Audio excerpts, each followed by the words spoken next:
Hola lectores bonitos, ¿cómo están? Bienvenidos a mi canal Los Libros de Geni. Yo soy Genaro.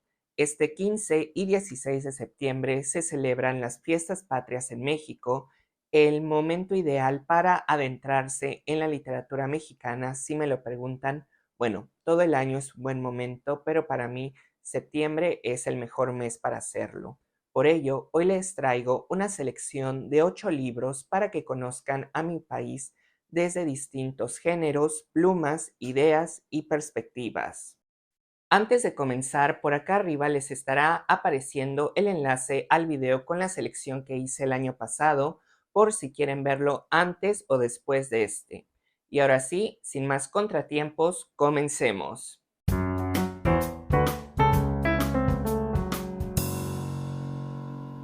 El primer libro del que les quiero hablar es Mexicoland de Jaime Alfonso Sandoval, una distopía mexicana muy divertida a pesar de los temas que aborda en su trama.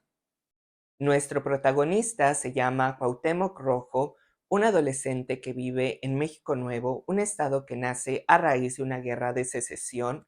Esta nueva sociedad presume de adelantos y avances tecnológicos, económicos y sociales gracias al gobierno corporativo de los fundadores, pero estos beneficios solo los disfrutan un pequeño porcentaje de la población, mientras que el resto vive en una situación precaria. El libro comienza con Cuauhtémoc creyéndose huérfano y el comienzo de su viaje por la burocracia de México Nuevo, donde se exhiben las deficiencias y la mezquindad del nuevo país. Finalmente llegará a Mexicoland, un megaparque de diversiones, proyecto insignia del gobierno, donde sus empleados trabajan en condiciones de semiesclavitud, siempre amenazados con descender al nivel 3 o ser desterrados a los territorios perdidos. Esta distopía juvenil está excelentemente escrita y adaptada a la sociedad y cultura mexicana contemporáneas y tristemente no muy distante a las condiciones de explotación y precariedad laboral que existen en las principales zonas turísticas de México. El segundo libro es Mujeres de Ojos Grandes de Ángeles Mastretta, donde la autora poblana hace un homenaje a las mujeres que marcaron su vida en historias cortas donde sus tías se enfrentan a situaciones no tan cotidianas, pero que gracias a sus ojos grandes que les permiten ver la vida con la lucidez del corazón, logran darle una vuelta de tuerca al problema para generar una anécdota memorable. Este libro fue escrito para Catalina, la hija de Ángeles, quien durante la enfermedad de la niña ideó estos cuentos para mantenerse cuerda, con la esperanza de que el sonido de su voz leyéndolos despertarían a Catalina del estado de coma.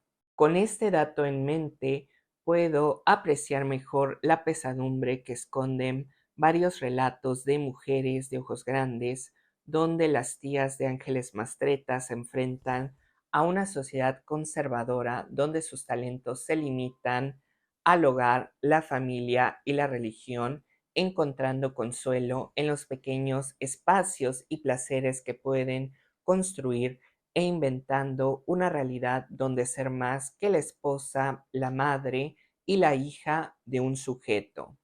El tercer libro es Samovar de Ethel Krause. Aquí la protagonista es Tatiana, una fotógrafa ruso-mexicana que todos los miércoles visita el departamento de su abuela paterna, la boveana, para almorzar.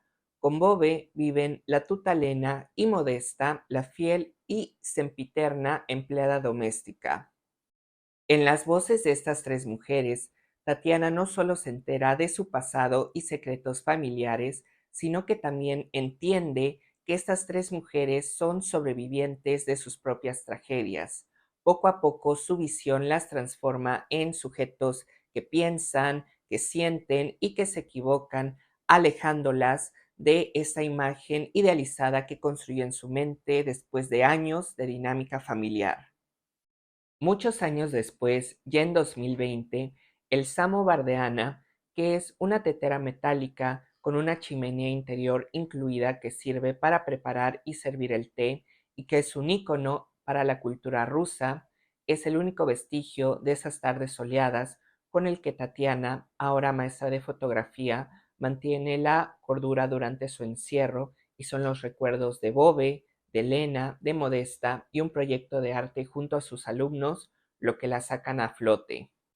Samovar ilustra al lector sobre la historia y el impacto de la migración rusa judía en México a lo largo del siglo XX y que nos enseña a apreciar los pequeños detalles y datos que cada familia guarda en su tradición oral. El cuarto libro también aborda la historia de un grupo de migrantes que llegaron a México durante el siglo XX, en este caso refugiados polacos en León, Guanajuato, huyendo de la Segunda Guerra Mundial. Los polacos vivieron en la hacienda de Santa Rosa, donde formaron una colonia hasta el final de la guerra. De los 1.500 refugiados, 6 decidieron quedarse en León. La historia de 2 de ellas, Frania Pater y Valentina Gricuk, inspiraron a Mónica Rojas Rubín a escribir La niña polaca. La protagonista de Mónica es Ania, quien vive en el pequeño pueblo de Komarno, que al estallar la guerra es ocupado por los soviéticos. Poco tiempo después, toda su familia es deportada a los Gulag de Siberia. Después de 2 años de trabajos forzados, Anya y los prisioneros sobrevivientes son liberados, pero aún no pueden regresar a Polonia y la oportunidad de refugiarse a México es como un oasis para encontrar fuerzas de luchar por una segunda oportunidad de vivir.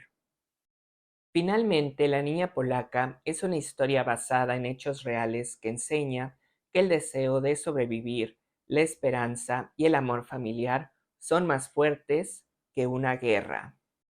Otro libro que aborda la inmigración extranjera en México es Los hijos del mar de María de Lourdes Victoria.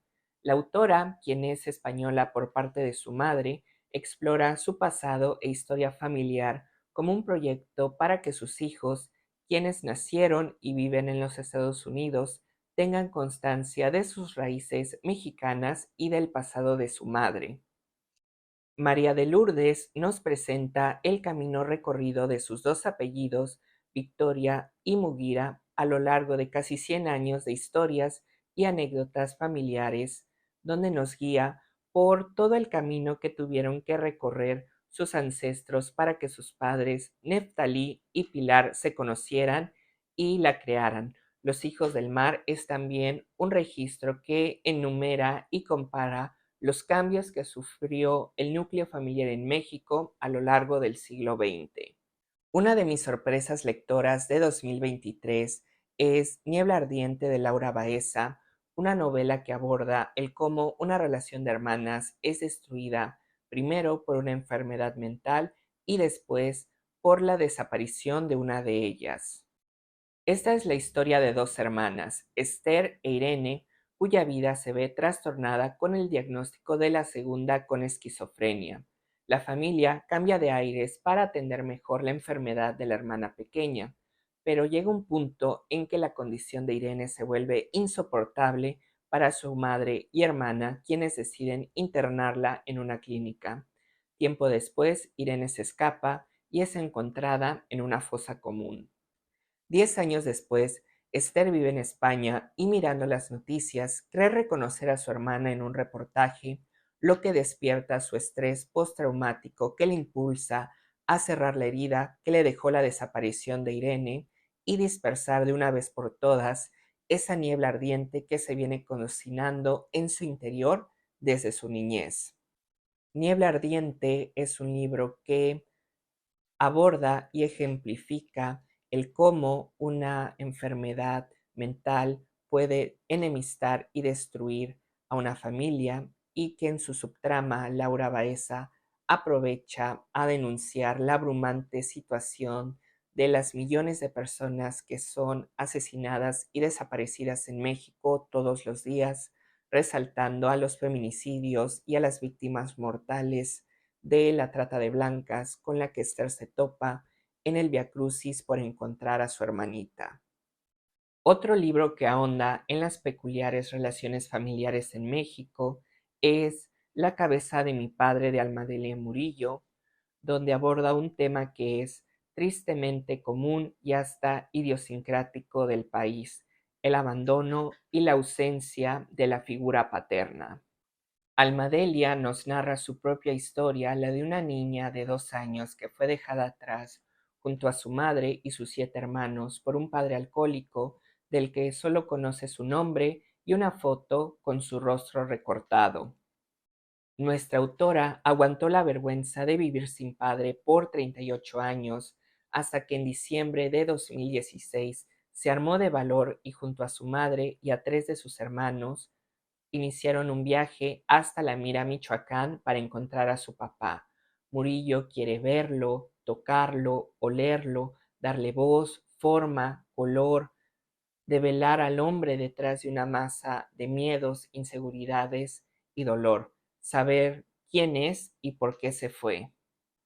El último libro de este video es Todo ángel es terrible, de Gabriela Rábago Palafox, una autora que gozó de gran popularidad en el último cuarto del siglo XX, pero que después de su muerte en 1995, su obra cayó en el olvido. Este título forma parte de una colección editada por la UNAM que busca recuperar la literatura de escritoras notables mexicanas cuyos libros estaban descatalogados. En Todo ángel es terrible conocemos a Octavio, quien abandona su infancia después de experimentar situaciones que degradan su inocencia y lo llevan a cometer actos de crueldad que en realidad son señales de auxilio de un pequeño que necesita protección. Una novela corta donde paulatinamente un recuerdo infantil se convierte en un relato lúgubre que evidencia los daños que causan los padres ausentes en la crianza de los hijos y lo que hacen ellos para llamar la atención intentando pedir ayuda para vencer su dolor y soledad. Muchas gracias por llegar al final de este video. Si te gustó, por favor, dale me gusta, suscríbete al canal y compártelo con tus amigos. En comentarios, por favor, cuéntame si conocías alguno de los libros de los que hablé en este video, cuál es tu favorito y cuál o cuáles son esos autores y libros que recomiendas para introducirte en la literatura mexicana. Les habló Genaro Lara y les deseo excelentes lecturas y unas felices fiestas patrias a todos mis compatriotas mexicanos.